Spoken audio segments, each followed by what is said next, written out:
Okay, just testing the audio. Hope everyone can hear me okay.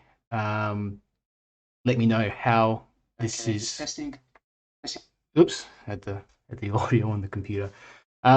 Thanks for joining and welcome to the demonstration. So I've actually posted this reference picture a little bit earlier in the event discussions. So you can go into the event discussions, actually find it over there if the picture in the top right hand corner is a bit small, because I know it's yeah, at the moment it's a little bit hard to fit the whole photograph in.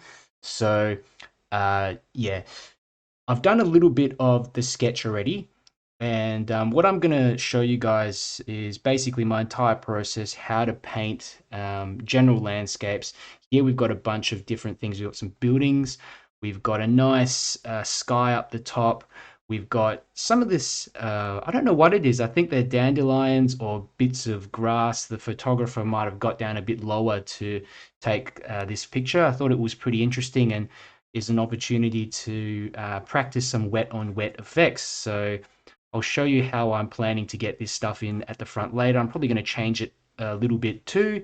And I'm also going to see if we can get in some figures walking down the center, because I feel this whole area just looks like one gigantic chunk, and I just want to split it up a little bit. So let's go ahead and get started. So I'm going to firstly, I'll go through the sketch a little bit. So hope you can see all right with the buildings, but with the buildings, just make sure that you've got enough of the right hand side of the building showing. So if we look at the reference picture, we've got the light coming in from the right hand side. So having more of this right hand side of the building showing is just going to allow us to get that feeling of light a little bit more obviously when we go through later. Putting in the shadows. So we're basically going to leave out the right hand side of these buildings and have that in a lighter sort of color. So I've gone ahead and put in a bunch of these buildings already. Think of them as just basic shapes. Don't try to get them in perfectly. A lot of the time you can actually limit yourself when you're painting later, and you might want to change up a building or a shape or something like that. But it's so important with the main shape. So like this tower here in the middle, you're going to have to just put in a little bit more time to draw that in. Like I said, it doesn't have to be perfect, but it does have to look like a tower. So, you know, I just break this up into a rectangle on its side and, you know, a little triangle on top. That's all you need. At the end of the day, when you look at it away from the reference photo, sometimes when you're comparing your painting to the reference photo, you might think to yourself, it doesn't look anything like it. But in the absence of the reference photo, you'll find that your mind's able to actually fill in the blanks. So I'm going to go ahead and finish off these buildings here on the left, and I'll bring up my reference photo as well. If you have questions, just let me know. Just send through a chat. And if you're out there, you know, just say hi as well. We'd like to get to know some of you out there. If not, that's okay. So I'm just gonna start off by doing these buildings. I know I've already sort of gone through that right hand side, and you know, with this building here on the left, you know, there's a couple of buildings, and I just break these down essentially into two triangles. So I've got one sort of going up like that. Okay. And then we've got that side of the roof. And this is really important, again, just having a bit of that sun coming off that top of the roof, and also down the side of the building here. Just doing a bit of, there's some bushes and things like that over there. There are a bunch of windows actually here. I didn't notice them before. Sometimes I sort of, when I'm drawing from the reference photo, I just zoom out and try not to focus too much on the details. But here's a few little windows, you know, just rectangles. That's all you're doing, little rectangles in there. And not trying to get in all the detail, because you want to do most of the work with the brush.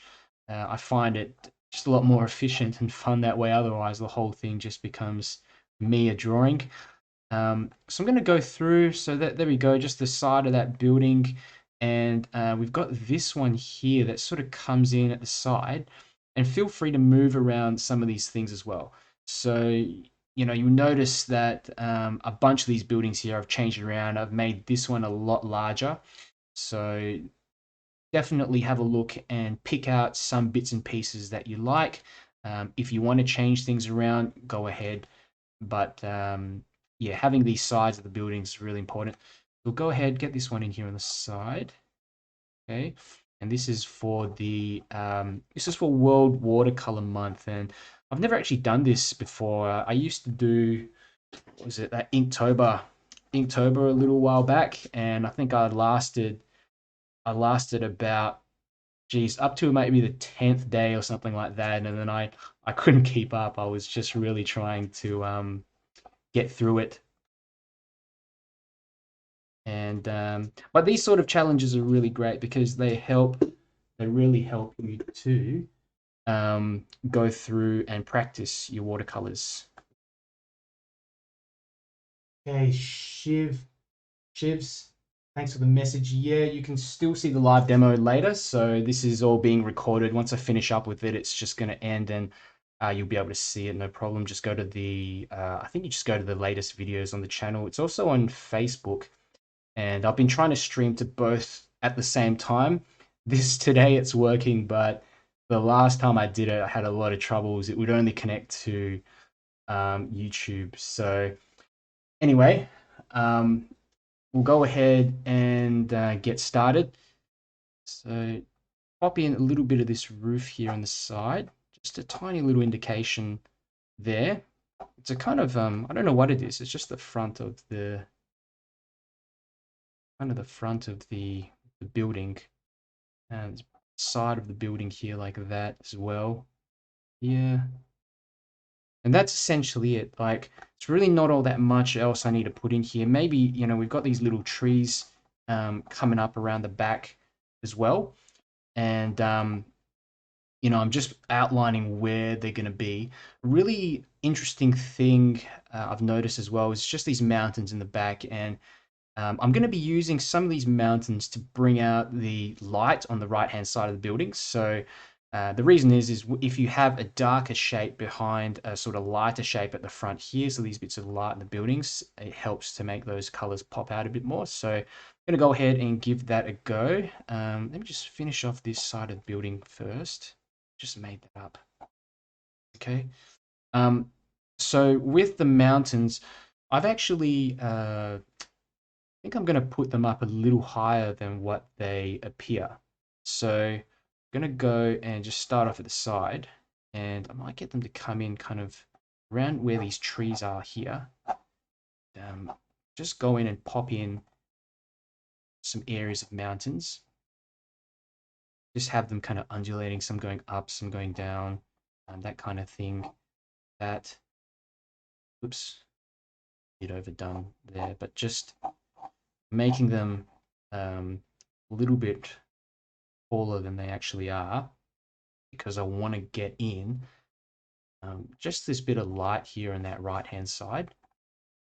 Okay, so okay, there we go. I think I'm fiddling around with it too much. So what I'm going to do now is pop in some figures, and I love putting figures in here.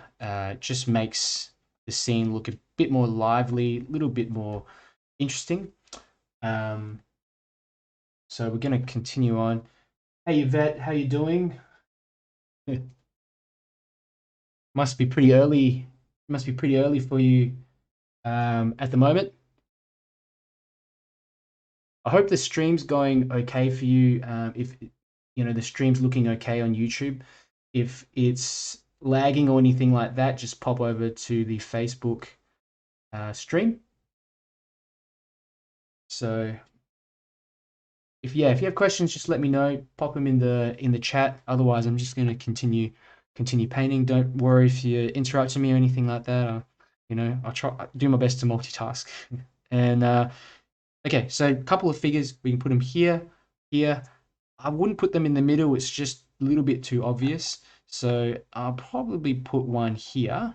Maybe just walking along like this. Another one here. Scribble that in. That here. Sometimes what you do is just put one leg in front of the other. They could be walking towards, they could be walking away. Doesn't matter all that much. Just remember that there is a shadow that's running over to the left. It could even have another one here. It's just to balance out. I've got a couple of figures here. Might be good to put one in here. I don't know if I'll put one closer to the front. I think I'll just leave it. Often I try to balance things out. If I've got some here, I try to put one in the foreground, especially in urban landscapes. So I'll put one over here. I don't know what I'll do. Maybe I'll just get a guy that's maybe just hunched over a little bit. He's holding something there. Okay. All right. So we'll get started on the actual painting now. So what we're going to do is I'm going to start off essentially just getting in a bit of color. But firstly, I'm going to wet a bit of this area on top, just the top section. And what I want to do is just get it to go from a kind of a yellowish color down to a purple kind of color. So I'm picking up some 𝗪𝗙𝗪𝗧𝗏 yellow light from my palette, and also what I'm doing, I'm just going to add a little bit of gouache, a tiny bit of white wash in up the top. And the reason why I do this at times is that it helps to give a little bit more body to the paint, and it's sort of hard to explain, but normally at the top, right at the top of the sky, it does help to just have it a teeny bit darker. I popped in a little bit of orange as well, and this is the thing I do all the time. I always swap around colors, add in some different colors in there. I don't use the same yellows as well, because if you use the same yellows, it tends to look a bit more flat. So I tend to put in a bit of yellow, a little bit of red. That's too much. So let's go back in there, change that around. Take your time with this bit and work your way down just to around where those mountains are. Well, let me have a look. What we're going to do. Well, I think I'll actually start putting in a bit of the yellow in for the buildings and things like that as well. And palette's just super messy. Probably see it here on this side. Barely ever clean my palette. Things just always continually need of a good clean. But I'll move this wash down. I also have this little spray bottle, which is really good for just keeping some areas wet. So this little bead that's just formed there, I don't want that to dry, otherwise we're going to have a sharp edge formed there. It's just going to look funny. So a bit of yellow into these buildings. I'm going to try a bit of, what's this color? This is a bit of burnt sienna. Keep it very light. You're talking about a sort of tea consistency. And one of my favorite artists, watercolor artist 𝗪𝗙𝗪𝗧𝗥𝗘𝗢𝗡, he always talks about paint consistencies in terms of just food and drinks. So I think he goes cream. There's cream, which is like the the thickest consistency of paint. Milk, tea, coffee. So I really like that analogy that he uses, and he's been a pretty big inspiration to me actually in painting watercolors. He was one of the reasons why I actually got into it in the first place, and I got very lucky to meet him over in Perth. He came over one time for an event in WA, from Perth originally, and yeah, just really, really inspired me with some of the work and his live demos. And I thought to myself, at the time I was only just starting out in watercolors, I thought, want to give it a go. It was just really inspirational. Never thought I'd really get too much into watercolor painting. I was more of a sculptor when I was younger. So anyway, just popping in some more of this yellow. And I'm just changing around. Let's pop in a bit of other colors in here, like different types of yellows as well. And I don't want to spending way too much time over in this area. So I want to get this quickly out.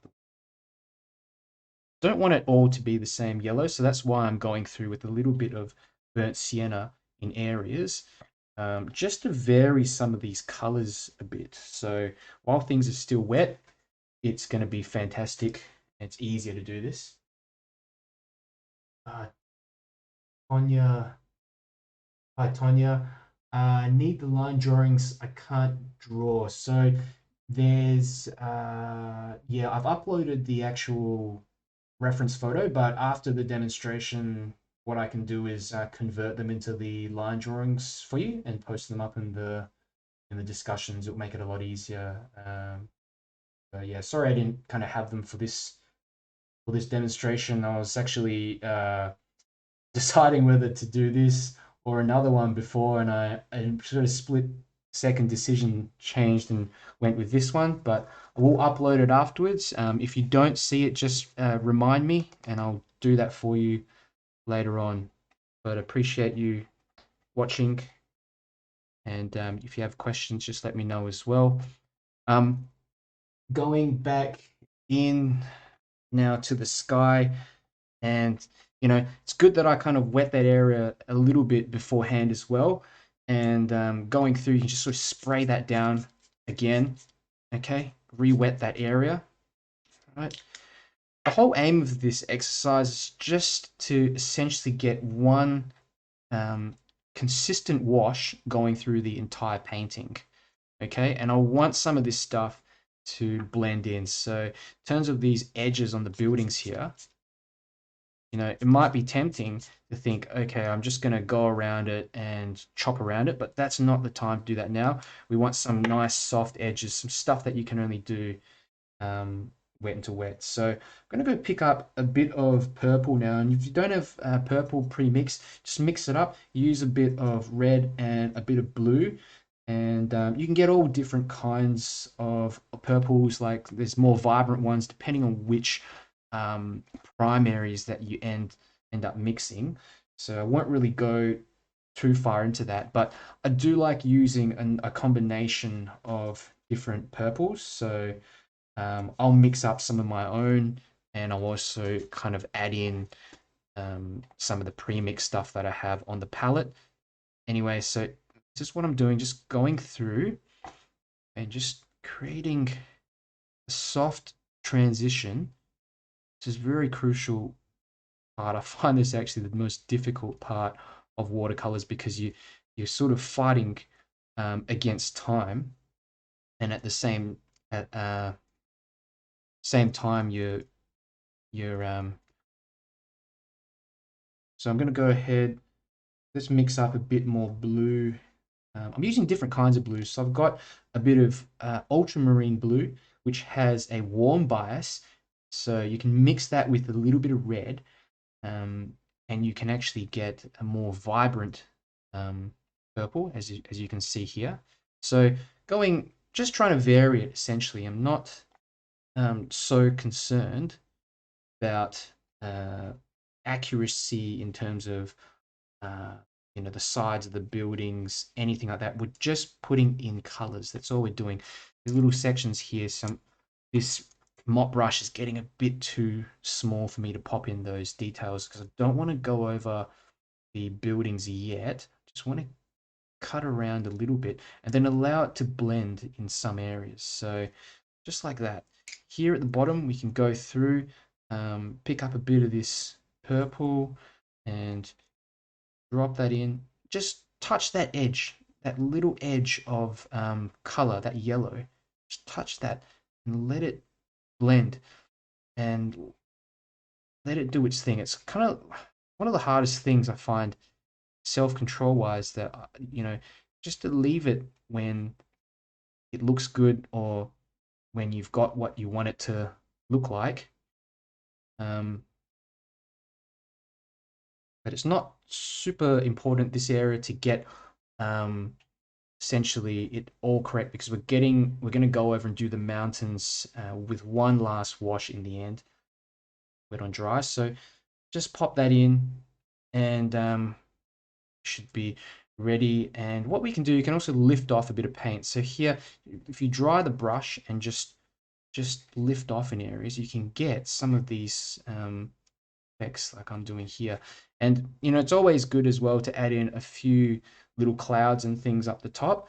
So you know, I don't really think of colors exactly by their actual names. I just mainly think of them as warm or cool and try to get a nice opposition of those colors. So I'm going to mix up a bit of gray, and essentially that's just going to be some red, bit of blue, bit of ultramarine blue. Can even mix in a bit of burnt umber, raw umber in there. Raw umber plus ultramarine blue gives you a nice kind of gray color. And you can drop that in some areas of the sky like that. That can be a little cloud, okay? You might want it to be a bit more blue in there, so you can just drop in a tiny bit more of that blue paint and let it sort of spread in like that. Okay, just a little cloud running across there. Okay. Another section up the top here like that. And the reason why I like getting in some of these clouds is that it just helps to break up the sky. Remember to leave these little holes. I don't know what you'd call it, but basically these little gaps in the clouds as well. Okay, that's going to, you know, essentially leave the sky to show through. Okay, just having a look with neutral tint up here. I also like to, you know, you can thicken up that color a little bit, just popping in a little bit of white gouache in some areas. So, tiny bit in there. That's the area without gouache, and you can see it's a lot more transparent. This bit here looks a bit more opaque. So, it really depends on how you want to get in certain cloud effects. So, I often use like a combination of both. So I'm going to leave that to sort of dry off, and you know, smaller clouds, it's pretty similar. So you can actually just pick up a little bit of paint and just drop that in like this in some areas down the bottom. Just make the clouds at the bottom smaller, like this. Okay. Parameter, thanks for the message. Will it be recorded? Yes, it will be recorded and available afterwards on Facebook and YouTube. So yeah, you can always follow along later. I know for some people it's probably an unholy hour for you. And I'm over in Melbourne, and next time I'm really gonna try to do a demo earlier in the morning so that some of you guys, well, early in the morning for me anyway, so it will be kind of evening for you guys. And yeah, so anyway, the recording's going to be available on the event page, and it's also going to be available in the Watercolor Mentor Facebook page, Watercolor Beginners Facebook group as well, so you can check the announcements. I pop it up in a few different places. If you can't find it, just send me a message and I'll get you the link for it. Okay, so I'm going to move further down the page now, and essentially all this stuff at the bottom, it looks like it's all green, but there's a few different colors in here, and the way that I paint this sort of large area is essentially we'll start off with the lighter stuff. So we know there's little bits of yellow highlights and things, and notice here as well, I'm blending it onto the buildings. And I'm doing this because I don't want there to be a sharp line or anything in there. I just want there to be a continuous wash that just moves down the page. Okay, it actually started to dry off a little bit, but I've caught it in the meanwhile. And you know, I've actually painted over the top of some of these figures. Try to leave their shirts, torsos a little bit lighter. Just leave some white in there. Just helps so that when you go in later with a bit of color, often I'll use a complementary color. A bit yellow here, might go in a bit of purple, a bit of blue, or something like that, and it just stands out a bit better. Otherwise, if you miss out, just use a bit of gouache. So continuing on. Oh, it's evening, 5 p.m. Fantastic. So it's a good time for you. It's not dinner time just yet. All right. Have I had dinner? Actually, I haven't had dinner yet. So I'll have dinner after this. I've almost forgotten. Sometimes when you're having fun, you get to do the very essential things in life, including eating dinner and showering. Okay. So I'm going to continue on. Let's pop in some sap green. Okay, this is a very vibrant green. Pop that in here. I've got actually a few different greens. I've got sap green. I've got emerald green. I've got, but I don't even know the names of some of these greens. But what we want to do is essentially get some lighter greens and yellows up the top and fade that down to some darker ones down the bottom. So take your time, just go through, make sure these layers don't dry off. But this is kind of a chance to get in just some of these wet on wet effects that I was talking about before. Okay, so you know that might be a bush or something like that, who knows. And coming down, let's get in some more of this sap green. You know, another technique that I use is you can basically just start off with the yellow at the top, fade it down to the sap green using these two colors, and then just start dropping in the darker greens and things like that. That works fine as well. So experiment around. Essentially what we want in here is just different mixes of colors and things here in the foreground. And having it darker in the foreground is also going to signify bring this area forwards a bit more. So it's really important to do that. Okay, so see what else I'm gonna do. Let's go ahead and get a bit of this other green, a bit more sap green. Okay, and you know, one thing you can do if you find you've only got one green, like a sap green or a lighter green, you know, you can always darken it down, add a bit of blue into that green, and you're gonna get darker green.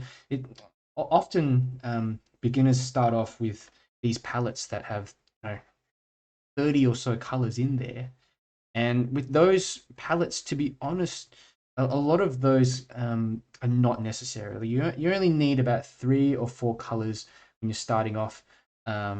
You know, these days I only really use 6 colors, which are all essentially primaries. Then you've got these convenience colors like purple. Even green is considered a convenience color because it has different. It's a mixture of 2 of your primaries. Let me continue on. I'm babbling for a bit. I forget here to paint. A bit more blue and things up here. Okay. I think I'll pop in a bit of brown in some areas as well. You know, spray bottle, really good. I need to refill this spray bottle.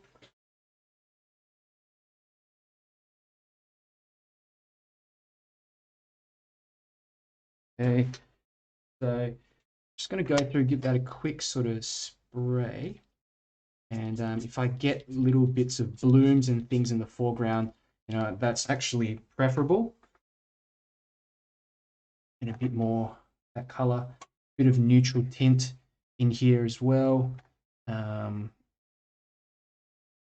not trying to get in any detail really. We're just trying to get in colors and encourage some mixing. Even this bit here, I think will granulate quite nicely as well. Now what I'll do, I'll just spray over that top bit there as well. I think a bit of, maybe some more green in there because it just feels a little too light. Mix a bit of yellow in with my green, and I tend to have, even in my urban landscapes and stuff, I sometimes accidentally mix up way too much green. Accidentally mix up green from some of my primaries. So it's just got to be careful when when you're painting any scene and you've got some blue and a bit of yellow there. Just a tiny bit of yellow and it can just change the hue of that color quite significantly. Okay, yellows, a bit more yellow in here. Right. So sort of just playing around, almost done. Pop in a bit of blue here at the bottom. Okay. And I think I might at the end just get I could get a tree coming in from the side. We'll give that a try later. But essentially that's it for the first wash. I'm going to give this all a little dry and continue on.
Okay, all dried off now, and I sort of speed up the process using the hairdryer. Some people don't like using hairdryers.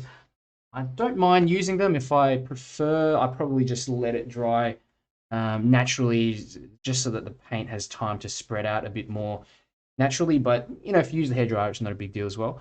So the second step is basically just putting in all the dark areas of the buildings. So for that, I want to swap to some smaller brushes. So I'm going to be using a number 8 brush and a number 6 brush. So recently, a company called ZenART supplies, I've been working with them, and I use their set of Black Tulip paintbrushes, and I really quite liking them. They have a nice snap to them, and especially when I'm painting in some smaller details, things like that, it really allows me to sort of get sharper details in.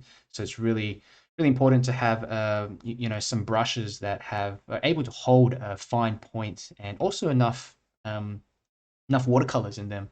So yeah, sometimes you find with the synthetic brushes, you know, they just don't hold enough water. So yeah, I'm gonna get through, and what I'm gonna do, I'll show you just something that I do when I'm mixing up my darks. Let me just move the painting a bit over to the left so you can see more of the palette. That sort of makes sense. That's okay. So what I actually do is I don't just use one dark shadow color. I use a few different colors. So here, for example, I might have a bit of blue, a bit of ultramarine blue. I'll mix that up with a bit of this pyrrole red. Okay, so here's a kind of a purplish color mixed in with who knows what, just this sort of gunk on the palette. So that's kind of a bit of purple. Here I might pick up a bit of this other blue. This is a bit of um, cobalt blue. Okay, mix a bit of this up here, and we'll drop in a bit of the red, maybe a bit of this as well here. So we've got another kind of purple, another sort of consistency to sort of play around with. Over here, I might put in a bit of neutral tint, get some of this sort of dark color, drop in a bit of brown and a little bit of blues to just like essentially want to get some cooler darks running through. We've got a lot of this nice yellow here. If we have some purples and bluish grays running through here, it's going to look interesting. So while I'm mixing up a few different combinations, just make sure I've got enough paint as well. In terms of the consistency of the shadows, we're talking about, I would say around a coffee sort of consistency. Again, I'm just, you know, I'm using some terminologies, analogies that 𝗪𝗘𝗙𝗦𝗧𝗥𝗘𝗢𝗡 uses with his paintings as well. So I just find that they're very effective at conveying different consistencies, which is really important because a lot of the time when you start out as a painter, you sort of thinking maybe colors is more important, but actually the tone is more important. So I can paint everything in monochrome essentially, but in getting those details and elements of depth to stand out, it's crucial to understand tone. Anyway, I'm going to go in and pop in some colors for these buildings in the back. Okay, so tiny bit here, that, there,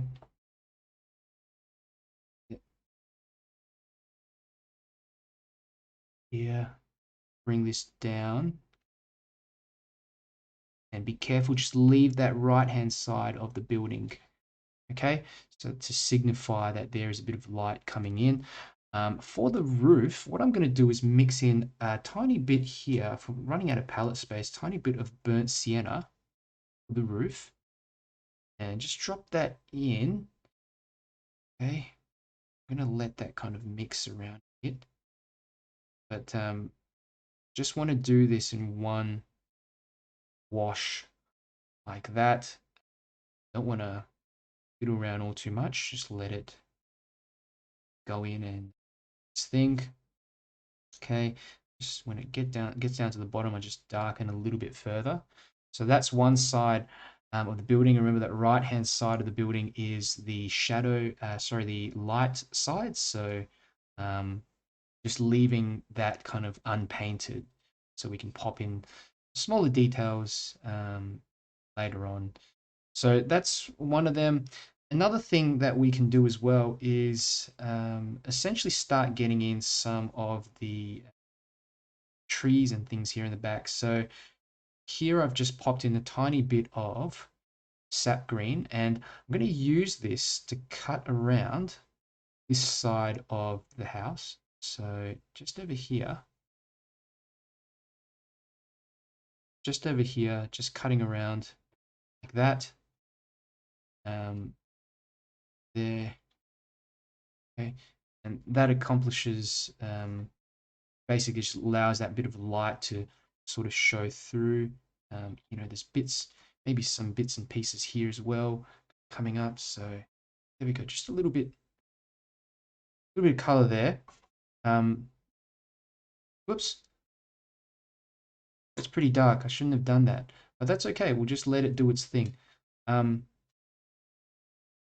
across and down the bottom. I think I'll just leave that for now. I'm going to move over to the left hand side, and I mean, there's all kinds of things here. We've actually got a couple of figures here, and I'm going to cut around some of them. This,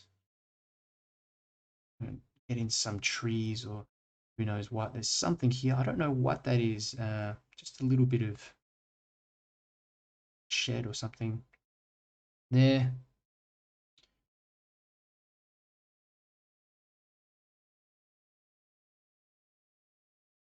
Actually some kind of fence, and it's all pretty dark.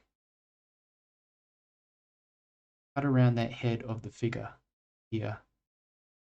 That, you know, while the paint's still wet, just have a play around, add some more paint in there, and essentially just get in some variations and stop right here where you've got the side of that house. Again, I'm going to go in, pop in the side here like that. There. Try to do it not as quick as you can, but definitely don't want to be spending all too much time in there. And I'm going to get in just a bit of this rooftop. Well, bit of burnt sienna. Drop that in like that. Yeah. So, you know, leaving it in so that we have essentially a bit of this light running down the right hand side of the buildings. So that's going to keep that light source consistent all the way through. And sometimes I like to put in these little, very, very small little lines running through the buildings just to signify the perspective of those buildings as well. Really exaggerated these buildings a lot more than what the reference picture looks like, because I'm trying to minimize a lot of the details. Okay, so we'll go in, just drop in a bit of color for this one. Let's grab some purple. So we'll go through and drop in a bit of purple here. That.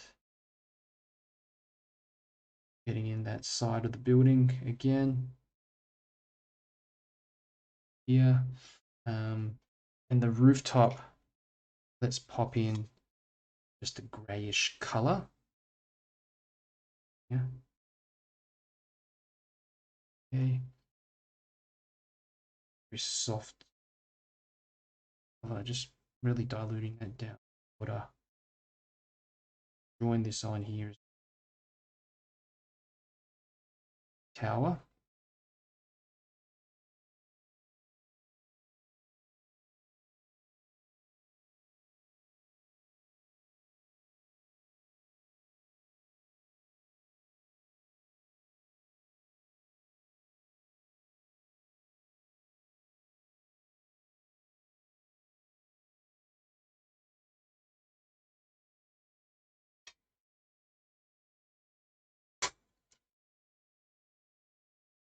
Smaller brush, number 6, number 4.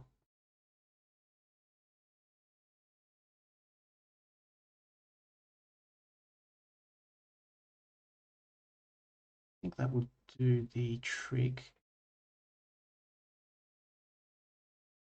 A bit of line work like that. Okay, great. I'm going to continue on, just quickly get in the rest of these buildings as quick as I can. So go through here, a bit of line work there, carry this down like that. Actually, this bit here should be darker, but I'm going to go through with some more greens and things like that later. Okay, so that's the side of a building. We've got a sort of side of something here. Let's have a look. I'll just carry that down there. And this section here, just color that in at the top. Here, there's a little rooftop of another building here in the background, just a very small sort of building. Okay.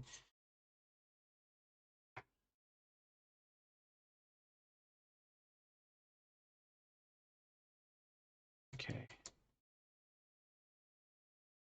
Oops.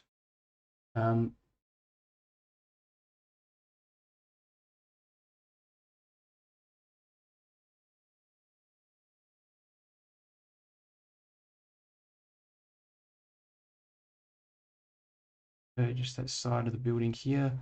Get in a bit of this one here. That. Beneath as well. That. Yeah. There. I accidentally painted over that side of the building. That's okay. Make do.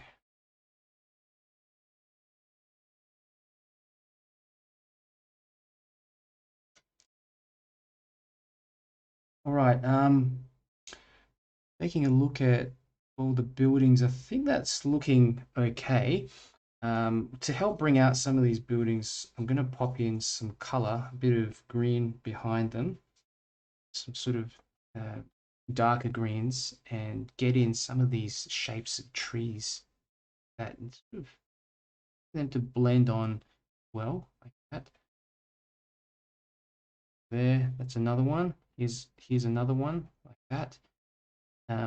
Having these dark shapes kind of closer to the rooftops as well actually signifies where the rooftop begins, where the yellow is. I know it's very sort of subtle, but it's just something that I do. You know, if you've got a smaller round brush or like a smaller rigger, something like that, you can actually go through and add in little branches and details as well while things are still wet. Go ahead and do that. Right. So I think what I'll do now is I'm going to go get in these mountains in the back very quickly. Then I'm going to just bring all this stuff down the page and get in some of this wet and wet effect here in the front with some of these dandelion thingos. Okay, so let's go ahead. I'm going to use number 8 or number 10 round brush. Okay, I'm going to mix up purple color, amount of stuff.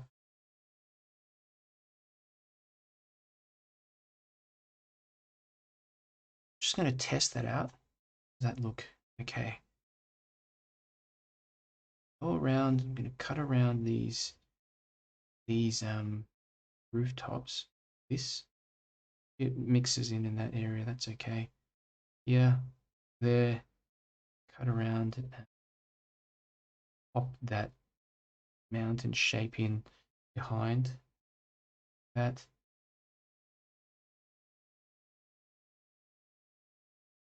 Where this this building begins, just be a little bit more careful. And go. And here's a pretty crucial bit. Just got to be careful around this tower. It's such an obvious shape. Yeah, just leaving in that right hand side where the light is, like that. There. Obviously, this side of this little house building, like that. Cutting around. Okay. Relax now and go along and just move this along the page. You can add a bit of blue, tiny bit of blue in there as well. Okay. There. Continue on here. Same deal for the side of that building. That. Quite a bit all over to the right hand side. Yeah. Okay. Great. And I can also just drop in a bit of darkness running through things as well. Just some, knows what they are, just bits of color, not just completely purple. Fantastic. All right, so I'm going to go through and we'll do the stuff in the foreground now, and let's have a look. I think I'm going to go and just wet this area down the front, and it's going to be quite abstract. It's easy to do it. Wet that all down a bit, and what I'm going to do is just start adding in with a round brush some little strokes of color, bits of green, things like that running through, but especially having some verticals in here. Well, so just these kind of little, you know, and make them smaller as you run out the back. Try not to get them too much of a pattern as well. But another thing that's important is joining these on to the top of the page. So these like little bits of, who knows what they are, bits of blades of grass or blades of these crops, they sort of run up the page and connect on with these harsh sort of building shapes. If you don't do that, it's just gonna look a bit disjointed. I don't know how to put it, but it's so important. And it took me a while to figure this out, but letting things blend together, it really makes it look much better. That's the bottom of that building. Okay, and look at all this. It's all, a lot of it's just wet and wet. You know, there's some bits that are lighter, some bits that are darker. Start off at the bottom and just get in some sort of darker bits. Oops, that's the bit of brown, too much brown in there. So good thing is when you've got this sort of wet and wet stuff, you can sort of shift bits around and change it up so that it's not sort of stuck with it. Okay, a bit more at the bottom. And you know, sometimes I like to stand up and paint and just sort of look at it from a distance. It's really hard when you're looking at things close up, really hard to actually gauge whether it works as a whole or not. So why I like to stand up sometimes, but really just depends. Sometimes you know, I used to paint with stuff directly in front of me. Now I've kind of got to look down because get used to painting like that when you're recording things. Wet this area a bit. You see, you got a combination of structure and softness inside this area. It's super important. And because we kind of went over that area a bit before, you know, with some of the yellows and things, you can see some of that show through.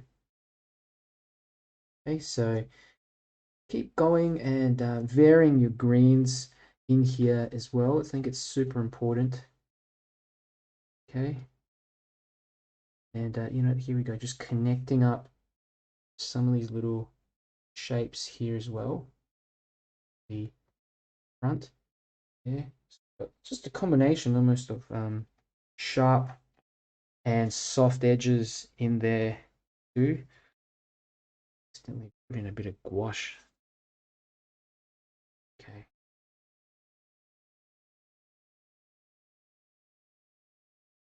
This last bit here, that's the last section. I want to get out the way.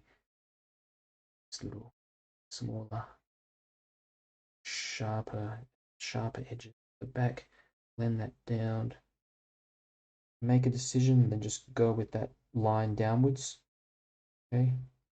Often what I do as well, you know, and if you've got a sketchbook and a bit of scrap paper, just go through and make marks, just random marks on the paper, you know, lines with your paintbrush. Just practicing your techniques, your kind of repertoire of techniques. You don't want to wait until you're in the middle of a painting to decide to use a technique and realize, oh, I haven't actually had enough practice executing that technique.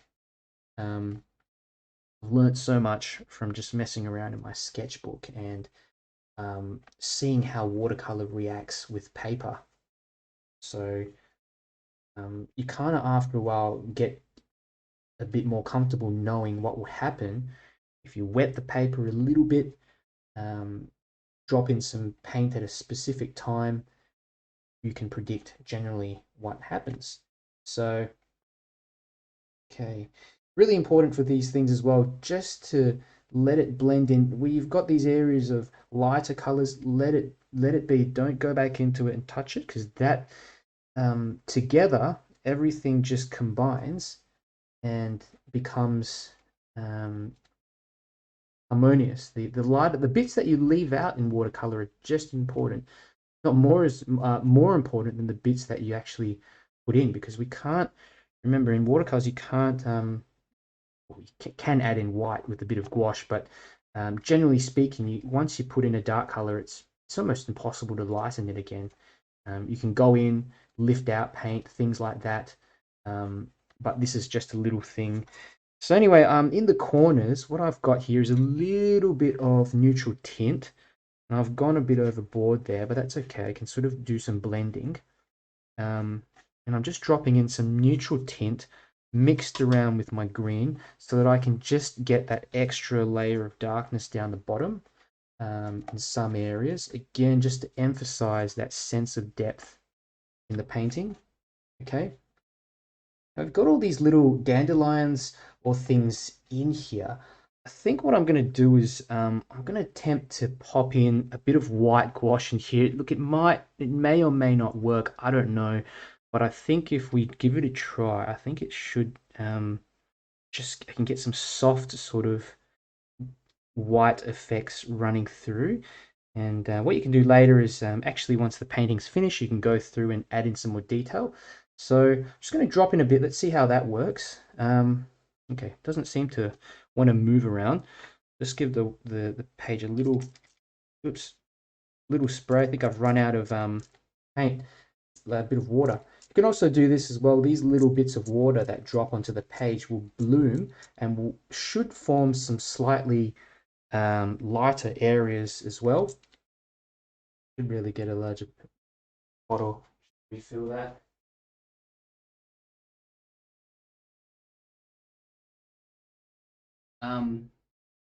But you can already see down the bottom where I've sprayed in a little bit of that water. There's a tiny bit of bloom sort of going on like that. Yeah, and this will hopefully imply some of this stuff, some of these little shapes running through, and combined with the white gouache I'm playing around with here, hopefully we can get a nice little, who knows, nice little sections. That in bits here. Remember to spread out the shapes. Don't sort of do them all in one row. 1, 2, 3, 4, 5. Things in nature are more randomly distributed. So make them bigger down the front as well, because you've got some smaller ones here. Like that. Okay. Yeah, that's okay. They look a bit too. Some of them look a bit too obvious, but you know, having this done wet into wet, that's the advantage. It just allows you to get a softer edge. In fact, these ones I prefer. A lot of these ones on the left I prefer more than the ones on the right. So I've actually put in a little bit too much paint here on that right hand side one. So I'm going to lift out some of this gouache. And remember, actually, when the gouache dries, it becomes it doesn't look as bright, so you don't have to worry too much about that. I just want to make sure that I've got some of it on that left hand side. You can't rush this stuff. You just got to let it do its thing. You just facilitate. What you do, you're just facilitating the paint. You're putting that in, and it's doing it itself. It's doing it. It's not me. It's sort of spreading around like that. Okay, so I think that's all right for like pretty simple sort of indications. Another thing you might want to do later, I think I might go in with a bit of gouache and just draw in some stalks or things like that. Moving downwards, some of this stuff, just a little bit of this stuff here. Well, maybe the ones in the foreground, connect these on that there. Bit more water, tiny bit more water to. I want to get some random kind of effects and mixing around and things. Get it all to blend in with each other. Okay.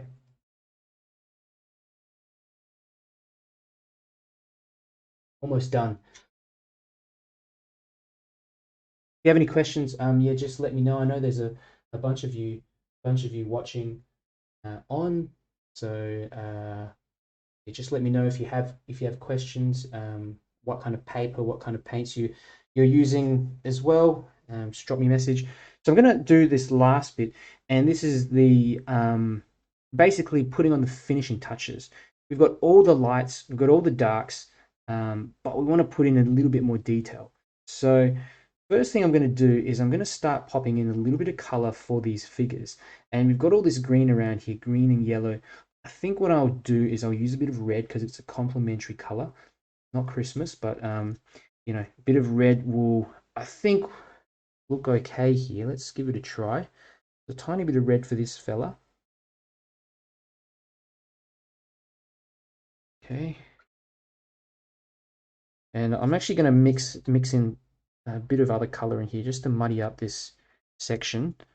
Oops, a bit overboard.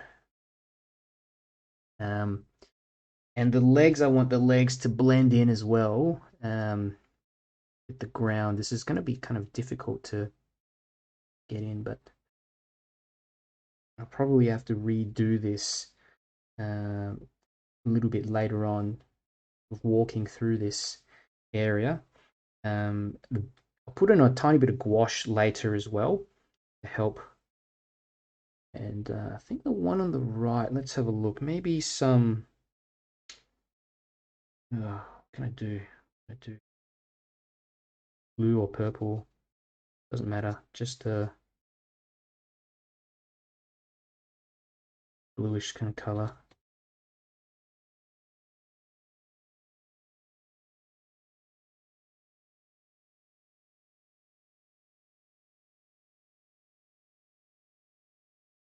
There we go.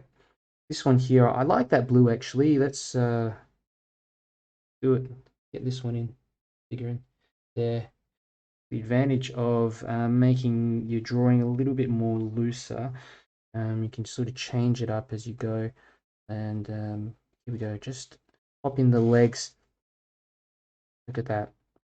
Look, I mean, I reckon I'll go through later and change it around a bit, but it almost looks like they're sort of in knee height to waist height in this sort of section. Whatever's growing in here, crops or things like that. I've drawn the legs too far down this figure, but that's okay. Let's just pop in a couple indications like that. They can be legs, and that will just blend in. Modify it a little bit if you think here I've put in a little bit too much paint, so I'm just going to modify that. Okay.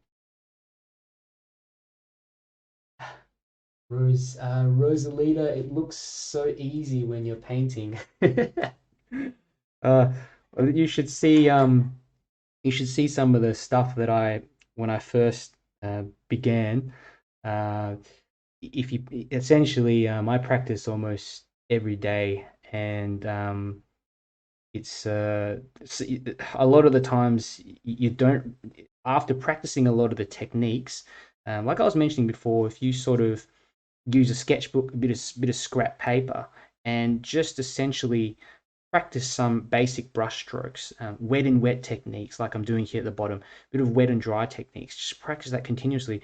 Eventually you'll assimilate that information into your brain, and you're able to actually, you don't even have to think too much when you're doing things. You just automatically know the consistency of paint to pick up, and how wet the paper has to be, because you've just put yourself in situations where um, you've tried those different combinations of paper wetness and things like that. So it takes time, and definitely continue on and make sure that you're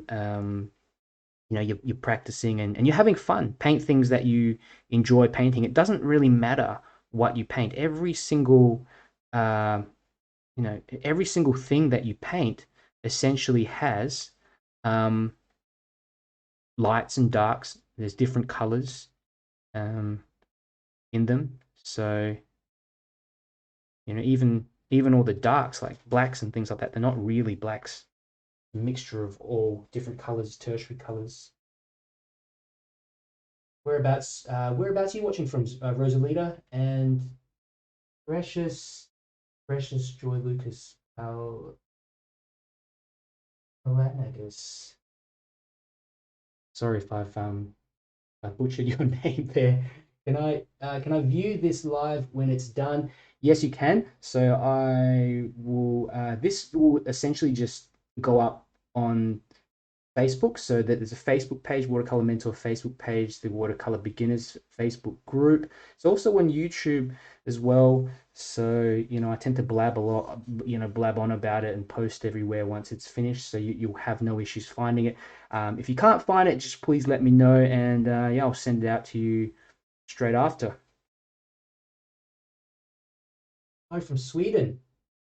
Wow. I really want to go to Sweden, and some of the I don't know, here I sort of just put them, funny enough, lump them all into one to call this like the Nordic countries.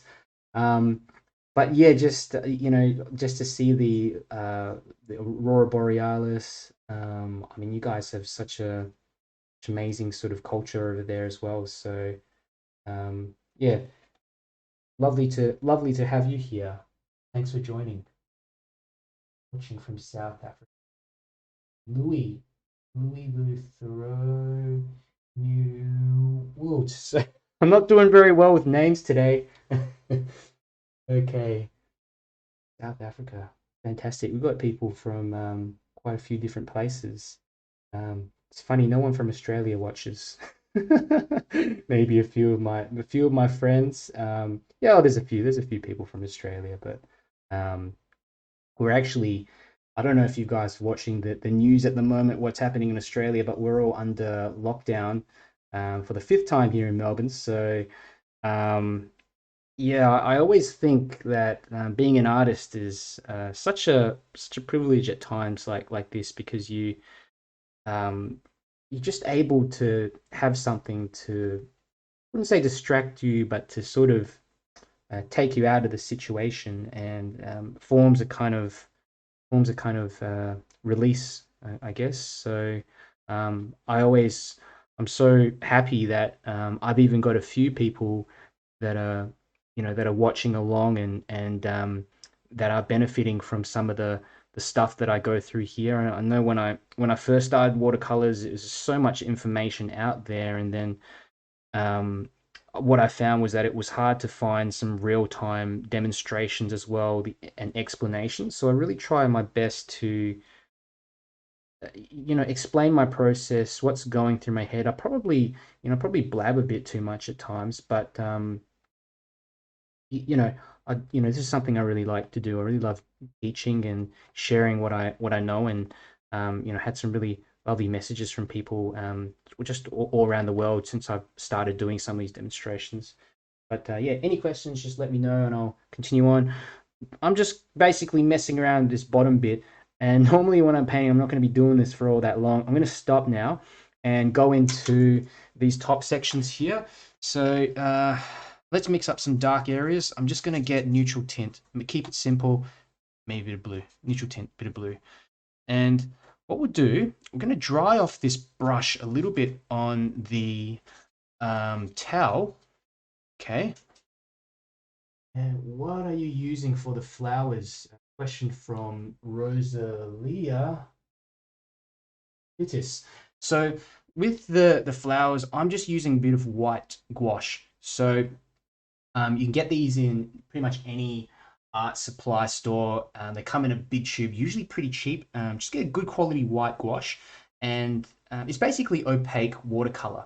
So I've wet down this entire area down the front and just picked up a bit of that white gouache and dropped it in while the paper's still wet, let it sort of spread around, and it just implies these little sort of round shapes at the bottom.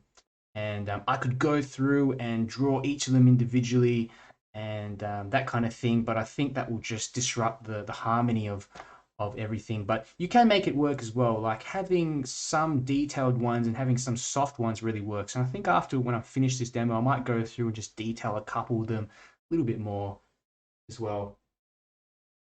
Sonia, Cantarino, thank you. Very useful to me. I'm watching from Brazil.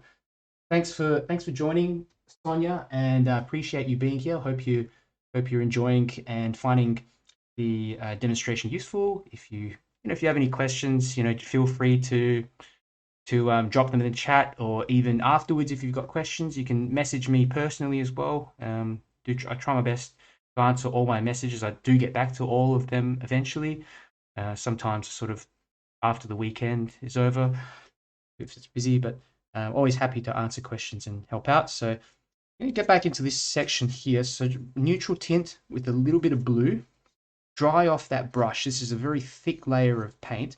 Dry off the brush, and what we're going to do is essentially just go through and pop on some of the darks of the building. So here, there's a couple of little windows here. Let's just, oops, there's one. I haven't dried off the brush enough. 1, 2, something like that. Okay. Bit of detail at the top there. Maybe you're getting some little windows running down the side here of that one. Maybe a little bit of detail here underneath the roof. Here as well. Window there. Here in the front, might pop in a door. This could be a door here or something. That is the reason why I dry off the brush, is so that it kind of looks a bit more. The paint is popped on. It skips through some areas. It doesn't look as stuck on. You look at the rest of the painting. It's all pretty loose and sharper and more detailed shapes up here. But if I go in there and I just start drawing on a window really detailed, it's going to stand out, and it's going to draw the viewer's eye into that section and detract from the painting. So this is what I'm doing. I'm just putting on tiny little indications of details like that. Okay. V or Vi is here. Sorry if I pronounce your name. Hopefully I pronounced your name correctly, Vi. This is where I ruin my painting and throw it away. Yeah, it's sort of like the painful stage sometimes when you're halfway through a watercolor painting and you're looking at it and you're like, this doesn't look like anything. But you really got to push through. You really have to believe that it will work, and it does. What happens is that a lot of people paint in all the light areas, maybe put in a few little bits of dark areas in there, and then they think it doesn't look like anything. But actually, you need to have a full range of tone in there. So what I mean by that is that you want some light areas, you want some medium tones. So these mountains in the back is an example of some medium tones, and then you want some dark ones. So just these doors and little bits of details that I'm popping on here. So that's an example of like those really dark tones. When you have all of them combined together, the brain can put that information together and say, okay, that's a house. That's a that's a shadow on the side, that kind of thing. And another thing too is you often, when you're painting from a reference picture, I mean, just if you have a look at even this reference picture that I'm painting from, looks amazing. There's so much detail in there. There's there's so much detail and shrubs and little trees, all kinds of things in here, and when I compare it to my little painting, I think, geez, it really doesn't look anything like the reference picture. But you have to remember that a painting always should stand by itself rather than being compared to a reference photo. At the end of the day, I always say this: I admire artists that can paint in a photorealistic way. I wish I could do it, and I probably, if I really tried, I could paint like a cherry or something photorealistically, but I just don't have the patience to do that. I find that I get more and more impatient sometimes, and I just want to get in the impression of what's in there, the feeling, what I think the painting's about. So that's sort of my view on things. And V, just always make sure you push through and keep trying.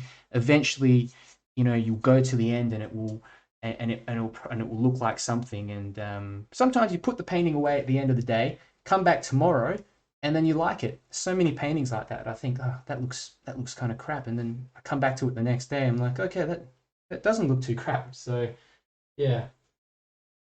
Uh, Linda, hi Linda Sota from Toronto, Canada. Thank you for watching, and welcome. Great to have you here. And yeah, if you have any questions, just let me know. Are you painting along as well, or are you just sort of watching? If anyone watching, it's all recorded and will be available after the video, given hopefully everything records and doesn't crash on me halfway. Trying to finish this painting quickly. So where I was up to, I was going through just doing a bit of these darks now, and we've got same thing here, just little windows here. Just not even, I don't even care. It's just a little, that's a door. That's something else. That's a door there. And we've got another door or something like that there on that side. As long as it follows that general perspective, you're completely fine. Um, Interesting thing as well is that we do have a couple of these like kind of poles or something, so might get just a little indication of a pole or something here. Okay, and another one here. Let's get a little line kind of running through like that. Power line or something. This one, it can sort of come out of the painting. And be aware as well. You can skip. See how I've skipped near of this power line. It's always good to do that because it makes it look like there's maybe some light catching onto that area. So it's just a little thing, a little trick I've learned. I don't want this area, this one here, to be too obvious. Just a little indication like that. 3 thingamos going through. It's all good. Let's have a look.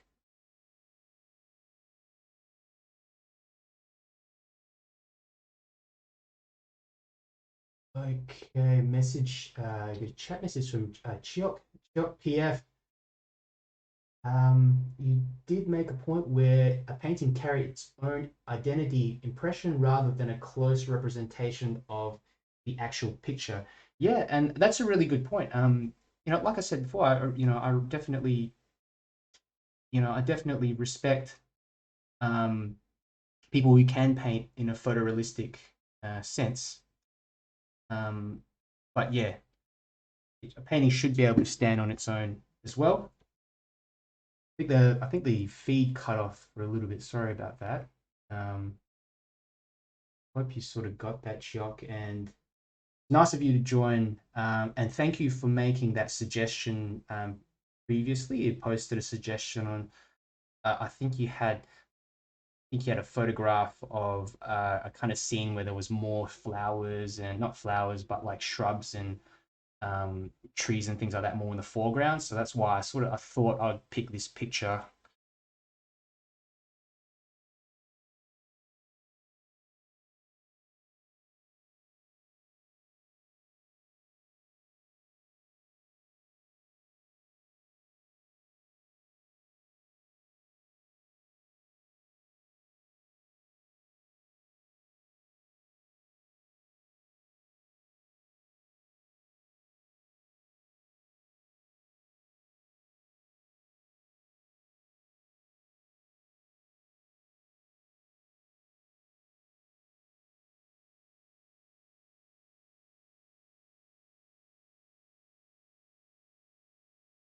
Yeah, I think there's some issues with the live video on Facebook. I don't know what's going on.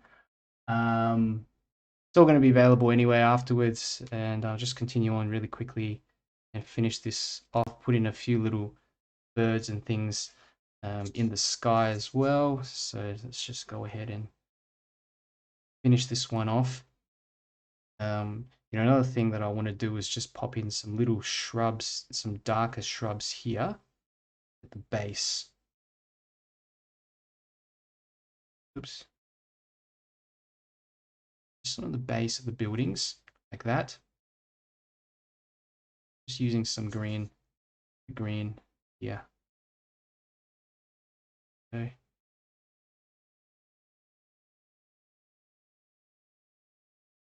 Darker color there. Locations. That.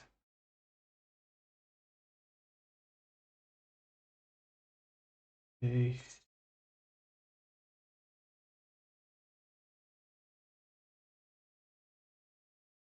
All right.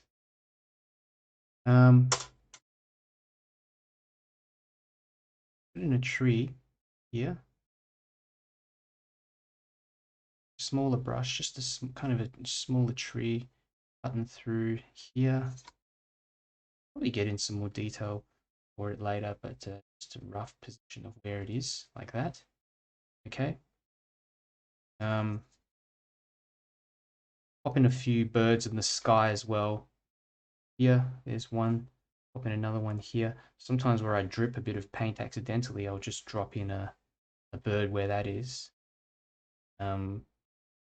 Keep them quite varied around, sort of, I don't know how to explain it, but just distributed randomly in areas. So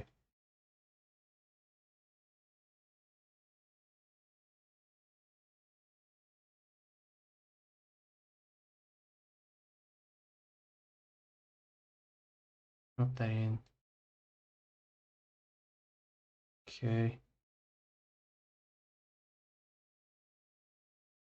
Little birds. That.